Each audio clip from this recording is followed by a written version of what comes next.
All right, so this is going to be a sore topic for some people because nobody really likes homeowners associations, but they are a necessary evil if you want an amazing community. So today we're going to dive into what the costs are, what you should be looking for, and what the HOAs actually include here in Central Florida.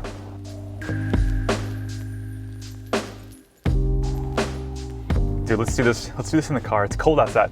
Today it's like, it gets into the 50s and us Floridians are like, it's freezing out. So a lot of people call me that are relocating to the area. They want something really nice, but they want no homeowners association because maybe you have a boat or you just don't want people telling you what you can and can't do with your house, which we're gonna dive into in a little bit.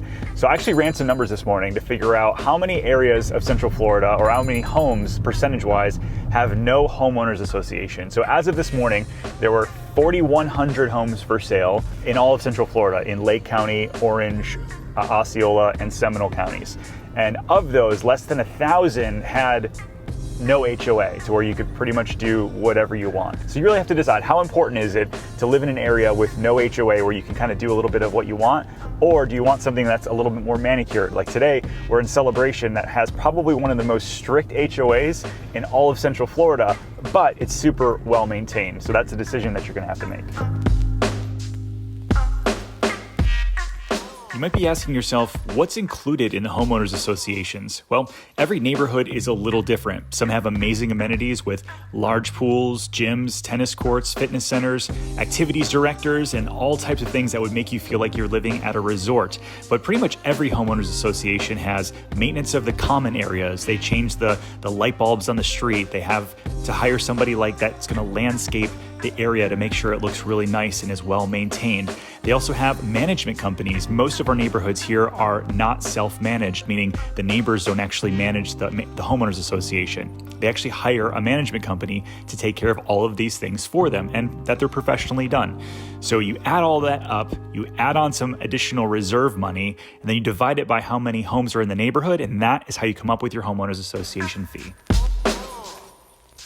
So we're here in Celebration, and they've got a bunch of different homeowners association fees. You've got the master association fee, and then you've got a lot of townhome fees or condo fees like the ones behind me. It's really interesting in Central Florida because depending on where you're at, even in the same neighborhood, HOA fees can differentiate depending on what's included. Here's a good example. So the condos behind me, these guys are going for the low $300,000 range, and the HOA fee all in is about $400 a month. So we're in the same community, and these places are the same square footage, bedrooms, baths, that kind of thing, but they actually are $100,000 less than the other condos that I just showed you.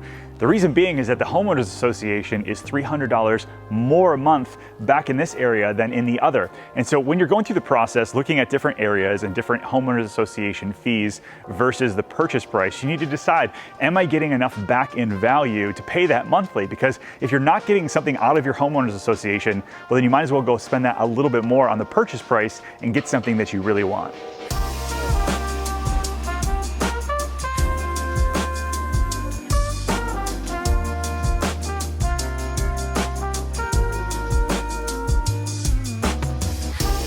All right, so here's two tips for you around homeowners associations. When you're looking to buy a house, there's basically two things that you're gonna look at. There's the bylaws and the financials on what's going on in the neighborhood. The financials are really gonna tell the story on where the money's going, and so that'll give you a really clear indication on how healthy the homeowners association is there gonna be an assessment coming up, things like that. The other tip I would say is call up the homeowners association themselves and ask, what are some gotchas here? What do people complain the most about? That's gonna position you really well moving into the community so you know exactly what you're getting into.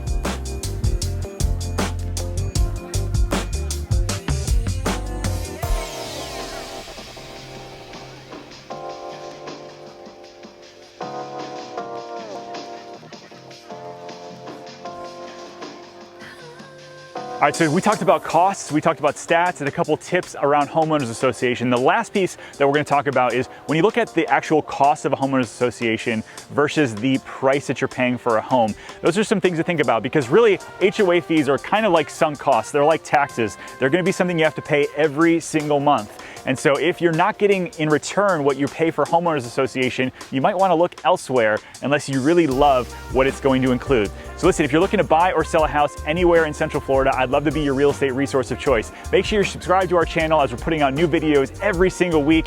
Then give us a call at 407-717-0197, and we'll see you guys on the next video.